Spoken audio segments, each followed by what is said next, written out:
Okay, it's time to ask some hard questions here, but the questions need to be asked, and we don't need to fear the ramifications or repercussions of asking these things. Hang in there with me. It's a sensitive subject, but are you sure, absolutely sure, that there was a historical Jesus? Are you sure that this man named Jesus came in the flesh, and that he did all of the things that were recorded of him in the New Testament?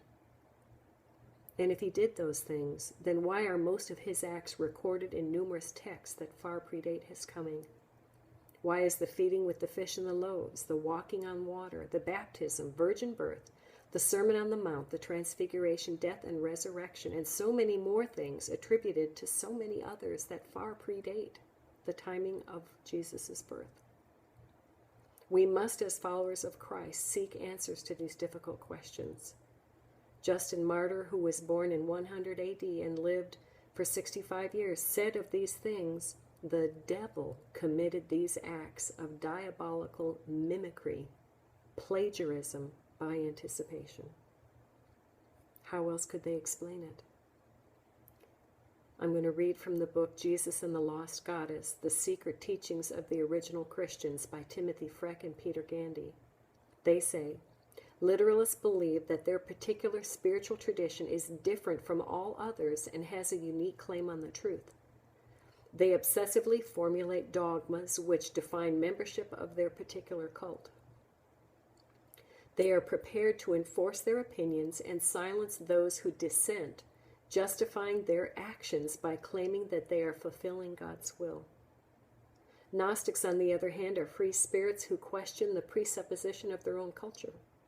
They follow their hearts, not the herd. They are consumed by their private quest for enlightenment, not by the goal of recruiting more adherents to a religion. Was the Jesus story a myth?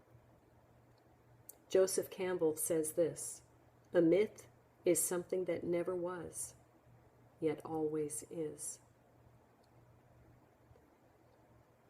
In the book The Pagan Christ by Tom Harper, he says this, "Ancient peoples did not believe their myths.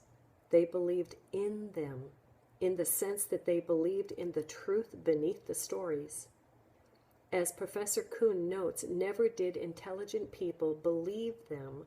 They believed what they represented and symbolized." This distinction is tremendously important.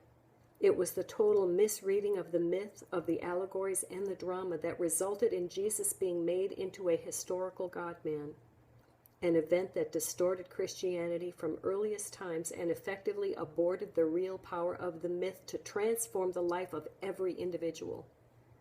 Once one man became the total embodiment of God made flesh, the rest of humanity were left looking beyond themselves to a matchless paragon of virtue, instead of realizing their own Christ power within.